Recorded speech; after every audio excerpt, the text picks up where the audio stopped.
श्रीगणेशाय नमः। अथ श्री सर्वरोगनाशक श्री सूर्य स्तवराज स्तोत्र विनियोगः। ओम श्री सूर्य स्तवराज स्तोत्रस्य श्री वशिष्ठ ऋषिः अनुष्टुप् छन्दः। श्री सूर्यो देवता सर्वपापक्षय पूर्वक सर्वरोगोपशमनार्थे पाठे विनियोगः। ऋष्यादिन्यासः। श्री वशिष्ठ ऋषये नमः। शिरसि अनुष्टुप् छन्दसि नमः। मुखे श्री सूर्य देवाय नमः। हृदि सर्वपापक्षय पूर्वक सर्वरोगापशमनार्थे पाठे विनियोगाय नमः। अंजलौ ध्यानम्। ओम रथस्थं चिन्तयेद्भानुं द्विभुजं रक्तवाससे दाडिमी पुष्पसङ्काशं पद्मादिभिः अलङ्कृतं मानसपूजनम् एवं स्तोत्रपाठः।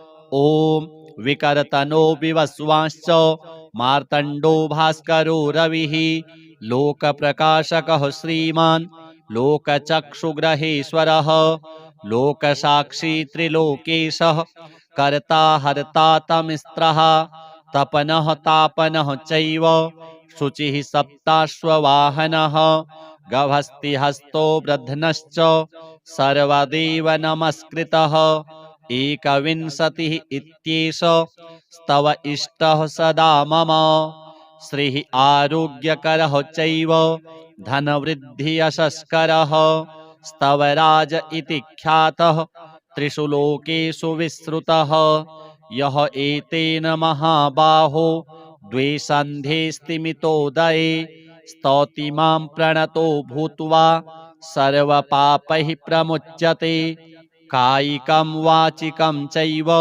मानसं यच्च दुष्कृतम् एकजप्येन तत्सर्वं प्रणश्यति ममाग्रतः एकजप्यश्च होमश्च सन्ध्योपासनमेव च बलिमन्त्रोर्घ्यमन्त्रश्च धूपमन्त्रस्तथैव च अन्नप्रदाने स्नाने च प्रणिपाति प्रदक्षिणे पूजितोऽयं महामन्त्रः सर्वव्याधिहरः शुभः एवम् उक्त्वा तु भगवान् भास्करो जगदीश्वरः आमन्त्र्य कृष्णतनयं तत्रैवान्तरधीयत साम्बोऽपि स्तवराजेन स्तुत्वा सप्ताश्ववाहनः पूतात्मा नीरुजः श्रीमान् तस्माद् रोगाद् विमुक्तवान् सूर्यनामावलिः विकर्तन विवस्वान् मार्तण्ड भास्कर रविः लोकप्रकाशकः श्रीमान् लोकचक्षुग्रहेश्वरः लोकसाक्षी त्रिलोकेश कर्ता हर्ता तमिस्त्रः तपन शुचि सप्ताश्वगभस्तिहस्त वृद्धन सर्वदेव नमस्कृत श्री सूर्यदेवार्पणमस्तु।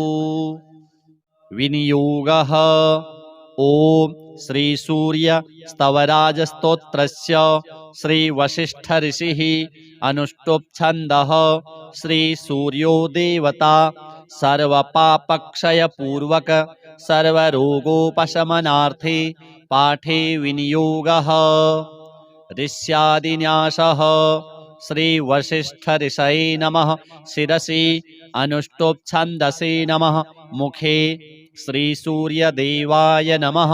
हृदि सर्वपापक्षय पूर्वक सर्वरोगापशमनार्थे पाठे विनियोगाय नमः।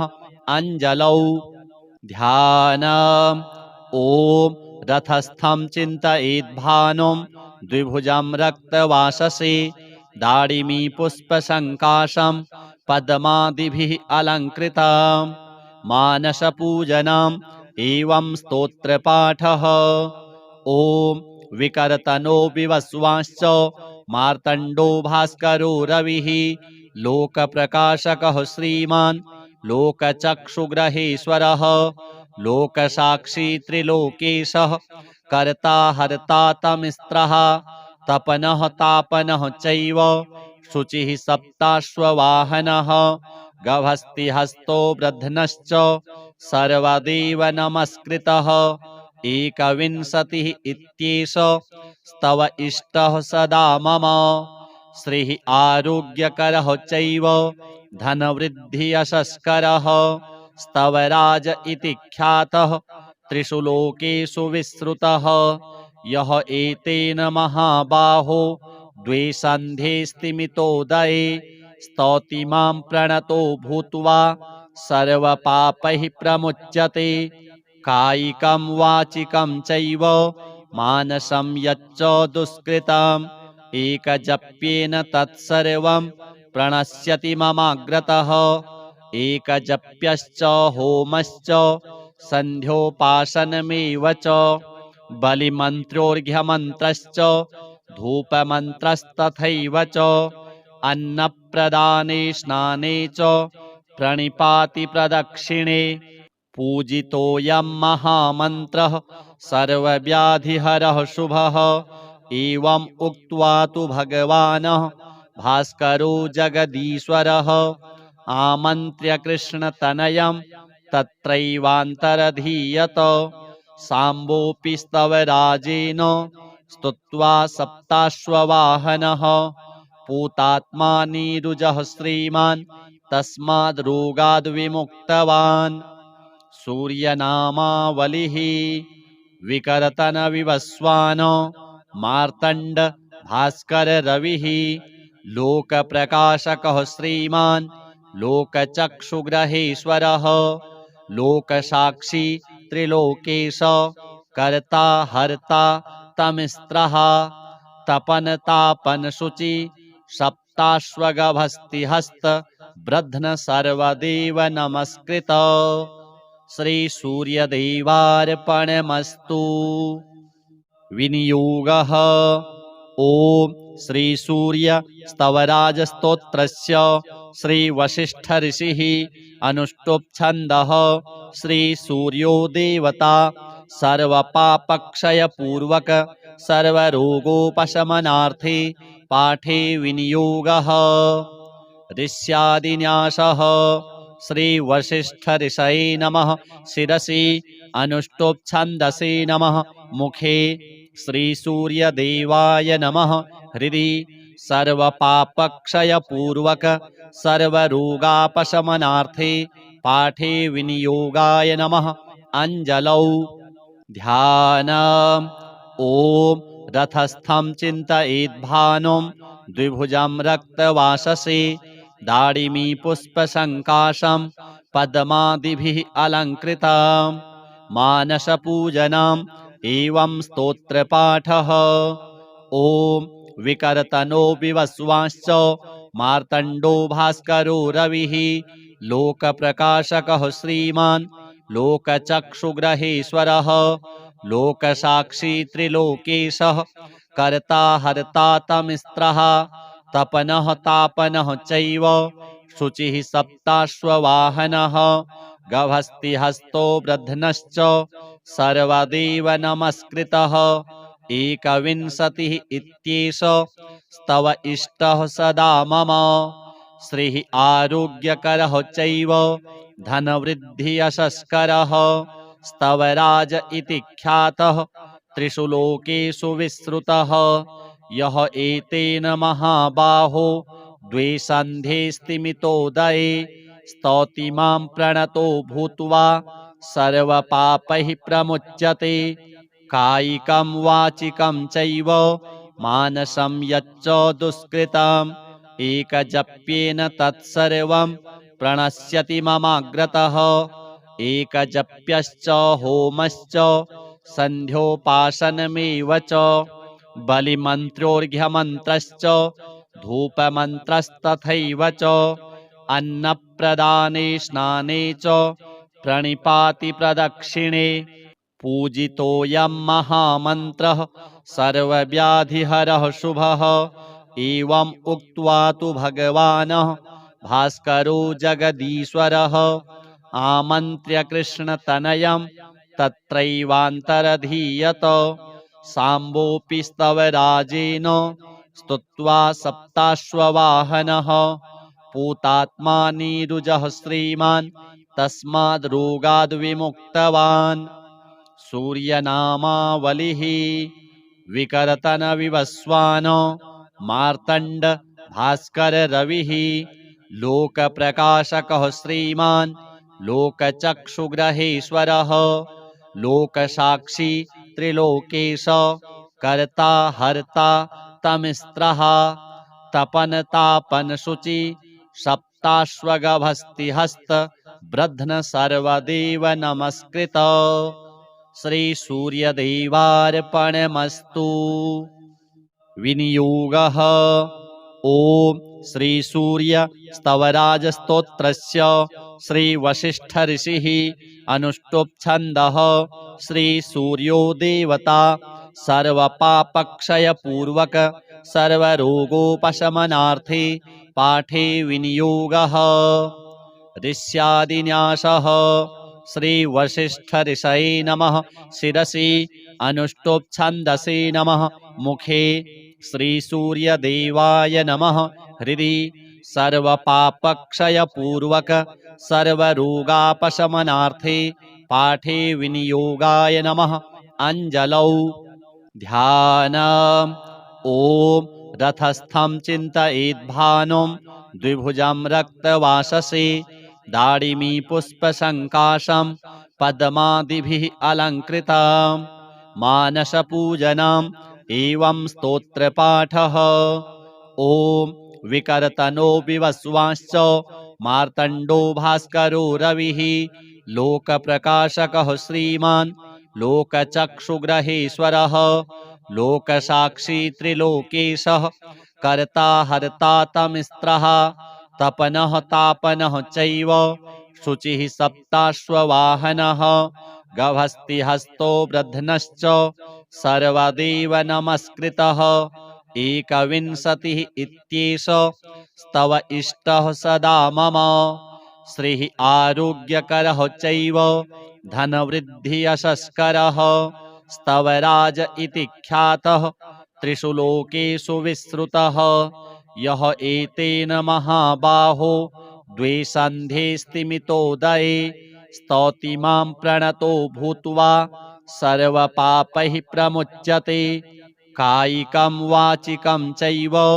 मानसं यच्च दुष्कृतम् एकजप्येन तत्सर्वं प्रणश्यति ममाग्रतः एकजप्यश्च होमश्च सन्ध्योपासनमेव च बलिमन्त्रोर्घ्यमन्त्रश्च धूपमन्त्रस्तथैव च अन्नप्रदाने स्नाने च प्रणिपाति प्रदक्षिणे पूजितोऽयं महामन्त्रः सर्वव्याधिहरः शुभः एवम् उक्त्वा तु भगवान् भास्करो जगदीश्वरः आमन्त्र्य कृष्णतनयं तत्रैवान्तरधीयत साम्बोऽपि स्तवराजेन स्तुत्वा सप्ताश्ववाहनः पूतात्मा नीरुजः श्रीमान् तस्माद्रोगाद्विमुक्तवान् सूर्यनामावलिः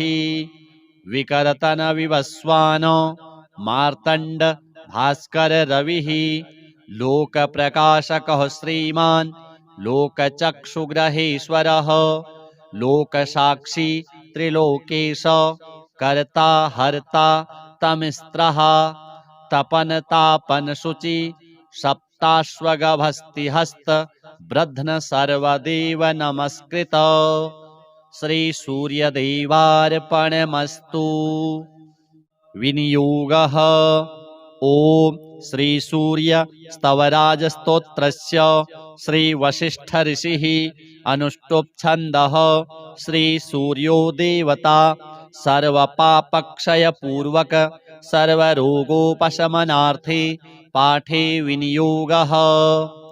ऋष्यादिन्यासः श्री वशिष्ठ ऋषये नमः शिरसि अनुष्टुप् छन्दसि नमः मुखे श्री सूर्य देवाय नमः हृदि सर्वपापक्षयपूर्वक सर्वरोगापशमनार्थे पाठे विनियोगाय नमः।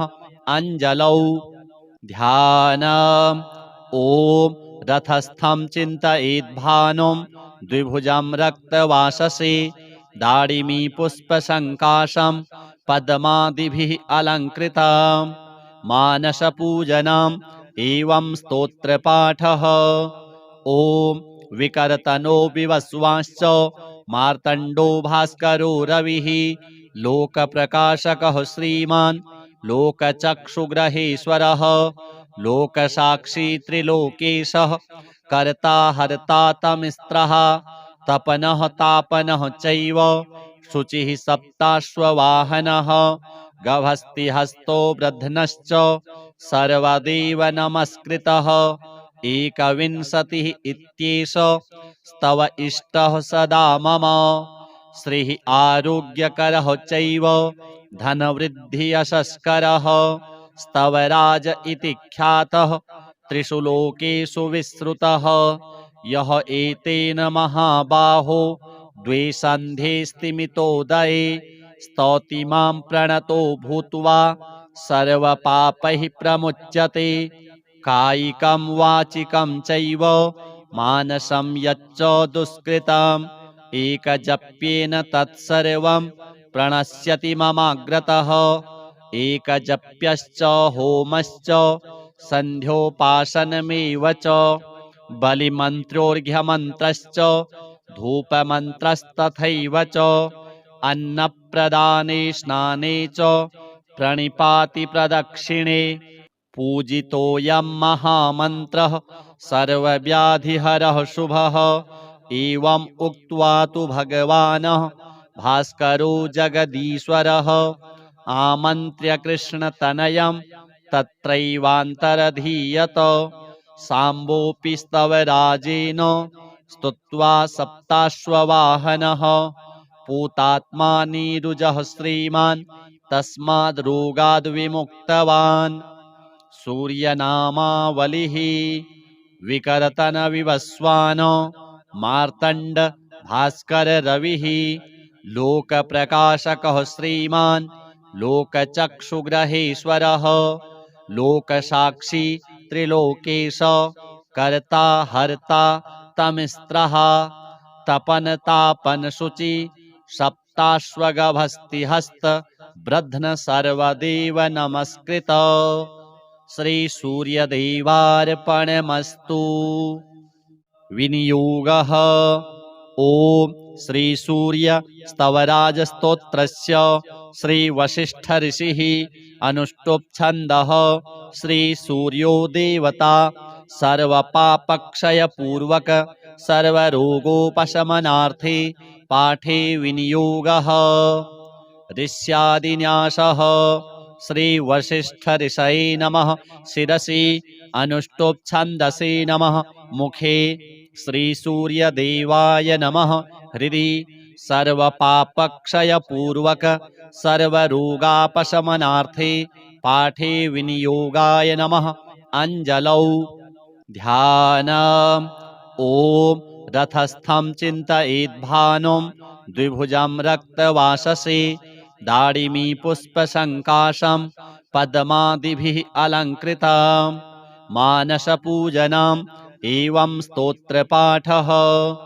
ओम विकर्तनो विवस्वांश्च मार्तण्डो भास्करो रविः लोकप्रकाशकः श्रीमान् लोकचक्षुग्रहेश्वरः लोकसाक्षी त्रिलोकेशः कर्ता हर्ता तमिस्त्रः तपनः तापनः चैव शुचिः सप्ताश्ववाहनः गभस्तिहस्तो वृद्धनश्च सर्वदेव नमस्कृतः एकविंशतिः इत्येष स्तव इष्टः सदा मम श्रीः आरोग्यकरः चैव धनवृद्धियशस्करः स्तवराज इति ख्यातः त्रिषु लोकेषु विश्रुतः यः एतेन महाबाहो द्वे सन्ध्ये स्तिमितोदये स्तौति मां प्रणतो भूत्वा सर्वपापैः प्रमुच्यते कायिकं वाचिकं चैव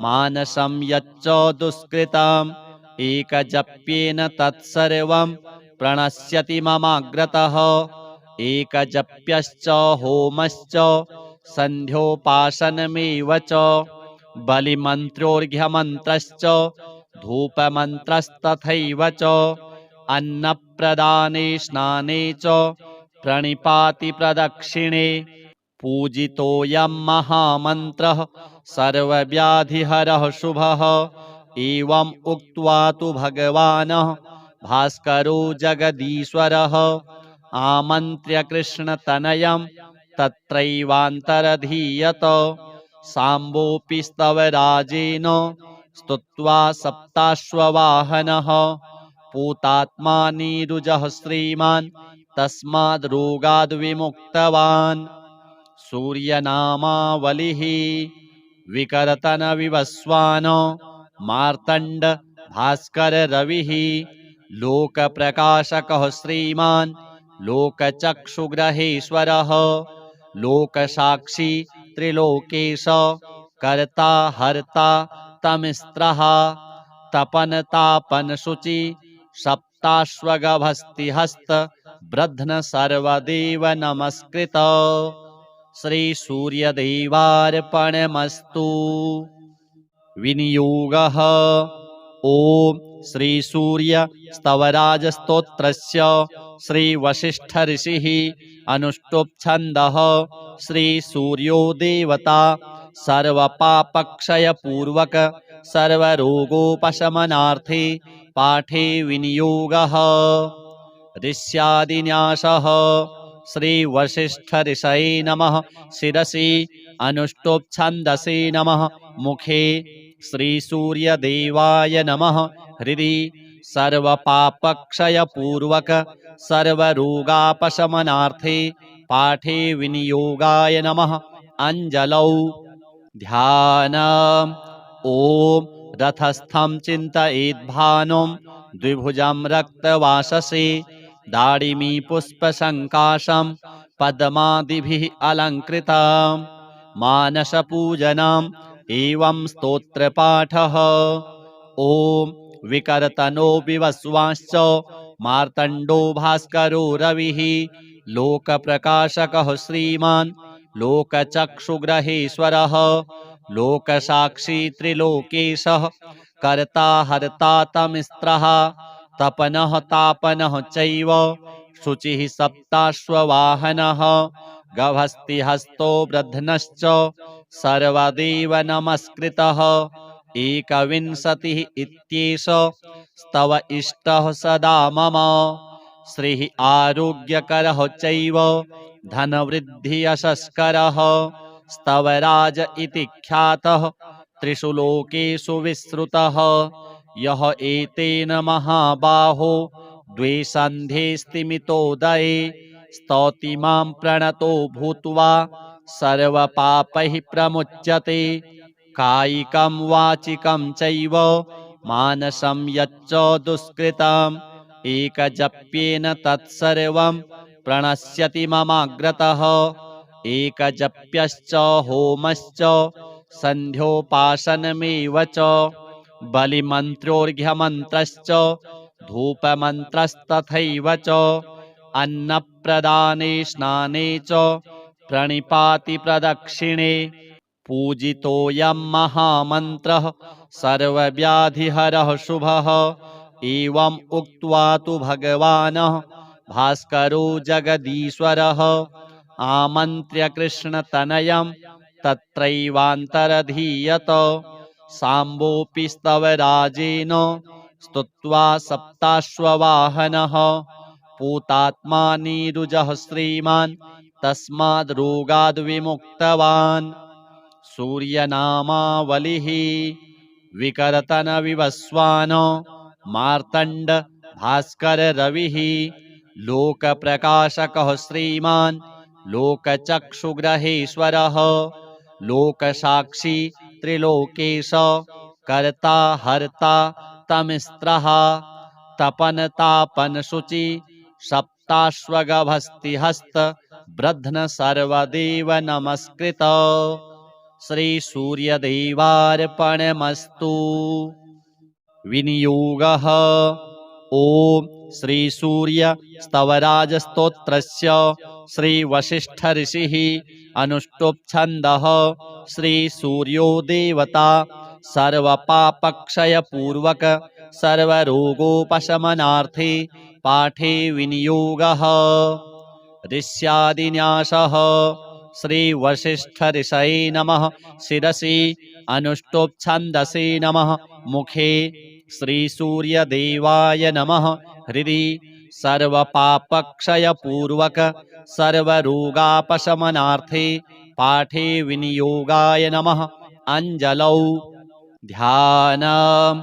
ॐ रथस्थं चिन्तयेद्भानुं द्विभुजं रक्तवाससे दाडिमी पुष्पसङ्काशं पद्मादिभिः अलङ्कृतं मानसपूजनम् एवं स्तोत्रपाठः। ॐ विकर्तनो विवस्वांश्च मार्तण्डो भास्करो रविः लोकप्रकाशकः श्रीमान् लोकचक्षुग्रहेश्वरः लोकसाक्षी त्रिलोकेशः कर्ता हर्ता तमिस्त्रः तपनः तापनः चैव शुचिः सप्ताश्ववाहनः गभस्तिहस्तो वृद्धनश्च सर्वदेव नमस्कृतः एकविंशतिः इत्येष स्तव इष्टः सदा मम श्रीः आरोग्यकरः चैव धनवृद्धियशस्करः स्तवराज इति ख्यातः त्रिषु लोकेषु विश्रुतः यः एतेन महाबाहो द्वे सन्ध्ये स्तिमितोदये स्तौति मां प्रणतो भूत्वा सर्वपापैः प्रमुच्यते कायिकं वाचिकं चैव मानसं यच्च दुष्कृतम् एकजप्येन तत्सर्वं प्रणश्यति ममाग्रतः एकजप्यश्च होमश्च सन्ध्योपासनमेव च बलिमन्त्रोर्घ्यमन्त्रश्च धूपमन्त्रस्तथैव च अन्नप्रदाने स्नाने च प्रणिपाति प्रदक्षिणे पूजितोऽयं महामन्त्रः सर्वव्याधिहरः शुभः एवम् उक्त्वा तु भगवान् भास्करो जगदीश्वरः आमन्त्र्य कृष्णतनयं तत्रैवान्तरधीयत साम्बोऽपि स्तवराजेन स्तुत्वा सप्ताश्ववाहनः पूतात्मा नीरुजः श्रीमान् तस्माद् रोगाद् विमुक्तवान् सूर्यनामावलिः विकर्तन विवस्वान मार्तण्ड भास्कर रविः लोकप्रकाशकः श्रीमान् लोकचक्षुग्रहेश्वरः लोकसाक्षी त्रिलोकेश कर्ता हर्ता तमिस्त्रः तपन शुचि सप्ताश्वगभस्तिहस्त ब्रध्न सर्वदेव नमस्कृत श्रीसूर्यदेवार्पणमस्तु। विनियोगः। ॐ श्रीसूर्यस्तवराजस्तोत्रस्य श्रीवसिष्ठऋषिः अनुष्टुप् छन्दः श्रीसूर्यो देवता सर्वपापक्षयपूर्वक सर्वरोगोपशमनार्थे पाठे विनियोगः। ऋष्यादिन्यासः। श्रीवसिष्ठऋषये नमः। शिरसि अनुष्टुप् छन्दसि नमः। मुखे श्रीसूर्यदेवाय नमः। हृदि सर्वपापक्षयपूर्वक सर्वरोगापशमनार्थे पाठे विनियोगाय नमः। अंजलौ। ध्यानम्। ॐ रथस्थं चिन्तयेद्भानुं द्विभुजं रक्तवाससे दाडिमी पुष्पसङ्काशं पद्मादिभिः अलङ्कृतं मानसपूजनम् एवं स्तोत्रपाठः। ॐ विकर्तनो विवस्वांश्च मार्तण्डो भास्करो रविः लोकप्रकाशकः श्रीमान् लोकचक्षुग्रहेश्वरः लोकसाक्षी त्रिलोकेशः कर्ता हर्ता तमिस्त्रः तपनः तापनः चैव शुचिः सप्ताश्ववाहनः गभस्तिहस्तो वृद्धनश्च सर्वदेव नमस्कृतः एकविंशतिः इत्येष स्तव इष्टः सदा मम श्रीः आरोग्यकरः चैव धनवृद्धियशस्करः स्तवराज इति ख्यातः त्रिषु लोकेषु विश्रुतः यः एतेन महाबाहो द्वे स्तिमितोदये स्तौति मां प्रणतो भूत्वा सर्वपापैः प्रमुच्यते कायिकं वाचिकं चैव मानसं यच्च दुष्कृतम् एकजप्येन तत्सर्वं प्रणश्यति ममाग्रतः एकजप्यश्च होमश्च सन्ध्योपासनमेव च बलिमन्त्रोर्घ्यमन्त्रश्च धूपमन्त्रस्तथैव च अन्नप्रदाने स्नाने च प्रणिपाति प्रदक्षिणे पूजितोऽयं महामन्त्रः सर्वव्याधिहरः शुभः एवम् उक्त्वा तु भगवान् भास्करो जगदीश्वरः आमन्त्र्य कृष्णतनयं तत्रैवान्तरधीयत साम्बोऽपि स्तवराजेन स्तुत्वा सप्ताश्ववाहनः पूतात्मा नीरुजः श्रीमान् तस्माद् रोगाद् विमुक्तवान् सूर्यनामावलिः विकर्तन विवस्वान्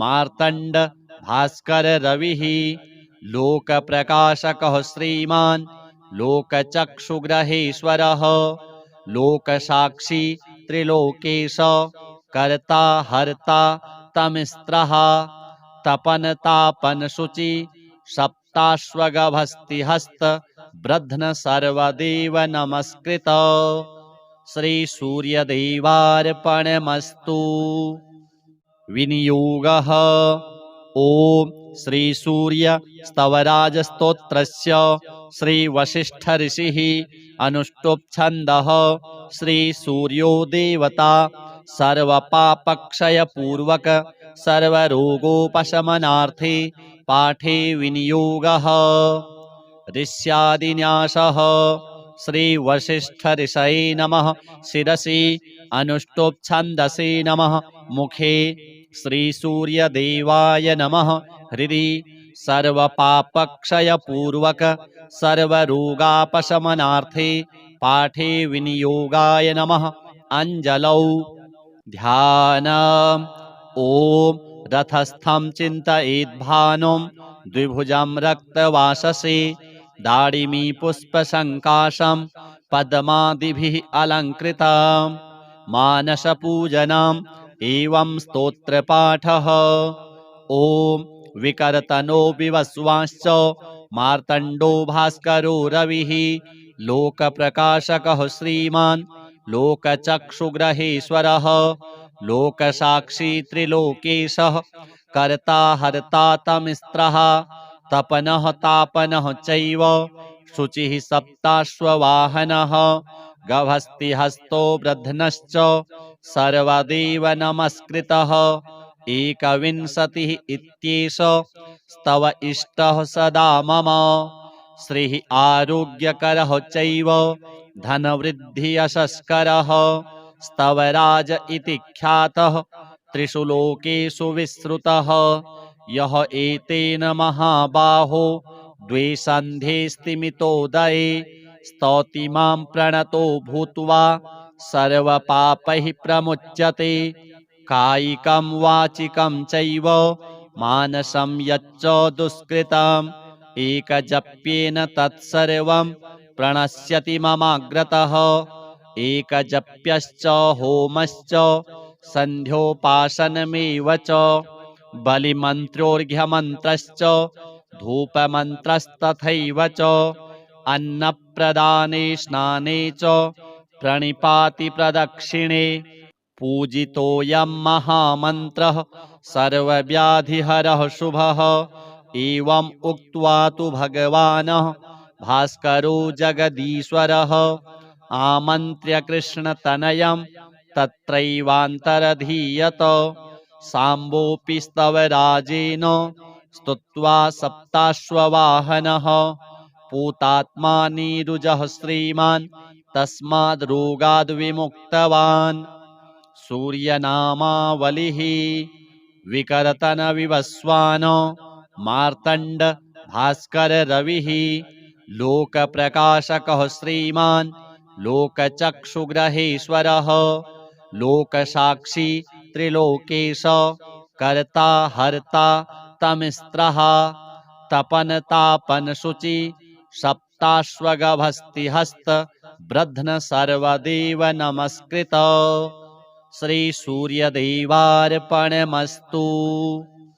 विनियोगः ओम श्री सूर्य स्तवराजस्तोत्रस्य श्री वशिष्ठ ऋषिः अनुष्टुप् छन्दः श्री सूर्यो देवता सर्वपापक्षय पूर्वक सर्वरोगोपशमनार्थे पाठे विनियोगः ऋष्यादिन्यासः श्री वशिष्ठ ऋषये नमः शिरसि अनुष्टुप् छन्दसि नमः मुखे श्री सूर्यदेवाय नमः हृदि सर्वपापक्षय पूर्वक सर्वरोगापशमनार्थे पाठे विनियोगाय नमः अंजलौ ध्यानम् ओम रथस्थं चिन्तयेद्भानुं द्विभुजं रक्तवाससे दाडिमी पुष्पसङ्काशं पद्मादिभिः अलङ्कृतं मानसपूजनम् एवं स्तोत्रपाठः ओम विकर्तनो विवस्वांश्च मार्तण्डो भास्करो रविः लोकप्रकाशकः श्रीमान् लोकचक्षुग्रहेश्वरः लोकसाक्षी त्रिलोकेशः कर्ता हर्ता तमिस्त्रः तपनः तापनः चैव शुचिः सप्ताश्ववाहनः गभस्तिहस्तो ब्रध्नश्च सर्वदेव नमस्कृतः एकविंशतिः इत्येष स्तव इष्टः सदा मम श्रीः आरोग्यकरः चैव धनवृद्धियशस्करः स्तवराज इति ख्यातः त्रिषु लोकेषु विश्रुतः यः एतेन महाबाहो द्वे सन्ध्ये स्तिमितोदये स्तौति मां प्रणतो भूत्वा सर्वपापैः प्रमुच्यते कायिकं वाचिकं चैव मानसं यच्च दुष्कृतम् एकजप्येन तत्सर्वं प्रणश्यति ममाग्रतः एकजप्यश्च होमश्च सन्ध्योपासनमेव च बलिमन्त्रोर्घ्यमन्त्रश्च धूपमन्त्रस्तथैव च अन्नप्रदाने स्नाने च प्रणिपाति प्रदक्षिणे पूजितोऽयं महामन्त्रः सर्वव्याधिहरः शुभः एवम् उक्त्वा तु भगवान् भास्करो जगदीश्वरः आमन्त्र्य कृष्णतनयं तत्रैवान्तरधीयत साम्बोऽपि स्तवराजेन स्तुत्वा सप्ताश्ववाहनः पूतात्मा नीरुजः श्रीमान् तस्माद् रोगाद् विमुक्तवान् सूर्यनामावलिः विकर्तन विवस्वान मार्तण्ड भास्कर रविः लोकप्रकाशकः श्रीमान् लोकचक्षुग्रहेश्वरः लोकसाक्षी त्रिलोकेश कर्ता हर्ता तमिस्त्रः तपन शुचि सप्ताश्वगभस्तिहस्त ब्रध्न सर्वदेव नमस्कृत श्री सूर्यदेवार्पणमस्तु विनियोगः ओम श्री सूर्य स्तवराजस्तोत्रस्य श्री वशिष्ठ ऋषिः अनुष्टुप् छन्दः श्री सूर्यो देवता सर्वपापक्षय पूर्वक सर्वरोगोपशमनार्थे पाठे विनियोगः ऋष्यादिन्यासः श्री वशिष्ठ ऋषये नमः शिरसि अनुष्टुप् छन्दसि नमः मुखे श्री सूर्यदेवाय नमः हृदि सर्वपापक्षय पूर्वक सर्वरोगापशमनार्थे पाठे विनियोगाय नमः अंजलौ ध्यानम् ॐ रथस्थं चिन्तयेद्भानुं द्विभुजं रक्तवाससे दाडिमी पुष्पसङ्काशं पद्मादिभिः अलङ्कृतं मानसपूजनम् एवं स्तोत्रपाठः ॐ विकर्तनो विवस्वांश्च मार्तण्डो भास्करो रविः लोकप्रकाशकः श्रीमान् लोकचक्षुग्रहेश्वरः लोकसाक्षी त्रिलोकेशः कर्ता हर्ता तमिस्त्रः तपनः तापनः चैव शुचिः सप्ताश्ववाहनः गभस्तिहस्तो वृद्धनश्च सर्वदेव नमस्कृतः एकविंशतिः इत्येष स्तव इष्टः सदा मम श्रीः आरोग्यकरः चैव धनवृद्धियशस्करः स्तवराज इति ख्यातः त्रिषु लोकेषु विश्रुतः यः एतेन महाबाहो द्वे सन्ध्ये स्तिमितोदये स्तौति मां प्रणतो भूत्वा सर्वपापैः प्रमुच्यते कायिकं वाचिकं चैव मानसं यच्च दुष्कृतम् एकजप्येन तत्सर्वं प्रणश्यति ममाग्रतः एकजप्यश्च होमश्च सन्ध्योपासनमेव च बलिमन्त्रोर्घ्यमन्त्रश्च धूपमन्त्रस्तथैव च अन्नप्रदाने स्नाने च प्रणिपाति प्रदक्षिणे पूजितोऽयं महामन्त्रः सर्वव्याधिहरः शुभः एवम् उक्त्वा तु भगवान् भास्करो जगदीश्वरः आमन्त्र्य कृष्णतनयं तत्रैवान्तरधीयत साम्बोऽपि स्तवराजेन स्तुत्वा सप्ताश्ववाहनः पूतात्मा नीरुजः श्रीमान् तस्माद् रोगाद् विमुक्तवान् सूर्यनामावलिः विकर्तन विवस्वान् मार्तण्ड भास्कर रविः लोकप्रकाशकः श्रीमान् लोकचक्षुग्रहेश्वरः लोकसाक्षी त्रिलोकेश कर्ता हर्ता तमिस्त्रः तपन शुचि सप्ताश्वगभस्तिहस्त ब्रध्न सर्वदेव नमस्कृत श्री सूर्यदेवार्पणमस्तु।